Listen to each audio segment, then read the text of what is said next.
नमस्कार दोस्तों, मैं एडवोकेट सूरज श्रीवास्तव आज आप सबका एक बार फिर से स्वागत है मेरे जीएसटी ज्ञान चैनल पर।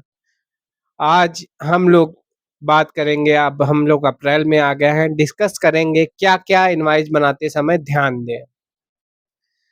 पहला तो आप ये चेक कर लीजिएगा कि 25-26 में आपका टर्नओवर कितना है। अगर आपका टर्नओवर 5 करोड़ से अधिक का है, तो आप ई-इनवॉइसिंग काटना मैंडेटरी हो गया है आपके लिए। आपको ई-इनवॉइस काटना ज़रूरी है। अगर आप ई-इनवॉइस नहीं काटेंगे तो हैवी पेनल्टी और साथ में इंटरेस्ट भी आपको देना पड़ेगा। दूसरी बात, आपको जितने भी बी टू बी क्लाइंट हैं, अगर आप ई-इनवॉइस मैंडेटरी है आपके लिए काटना, तो आप उनका ई-इनवॉइस ज़रूर काटिएगा। आपके अंदर ये आता है, बहुत लोगों के अंदर ये आता है कि 1 महीने का समय होता है, 1 महीने में मैं बाद में भी काट दूँगा, कोई दिक्कत नहीं। पर आप ये ध्यान दीजिएगा कि अगर आप मान लीजिए आज 1 अप्रैल में है, ठीक है? आज के डेट पे इनवॉइस इश्यू किए और आप चाहते हैं कि यार 1 महीने का समय है तो 1 मई को मैं ई-इनवॉइस बना दूँगा, पर ऐसा नहीं है दोस्तों।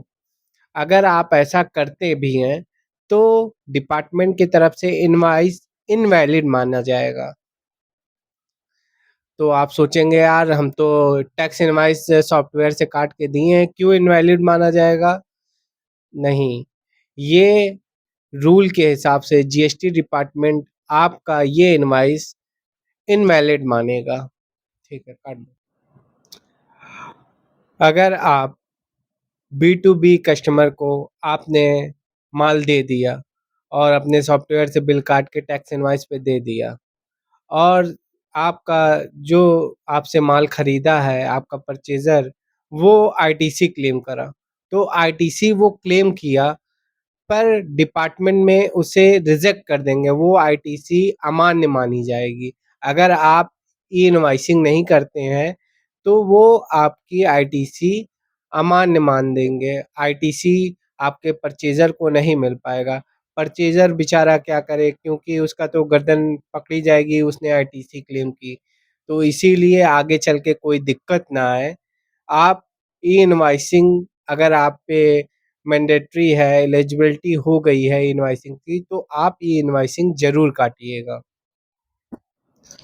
तो ये कुछ इम्पोर्टेंट्स बात थी, आप ध्यान दीजिएगा, ध्यान से 2026-27 फाइनेंशियल ईयर में आप काम करिएगा।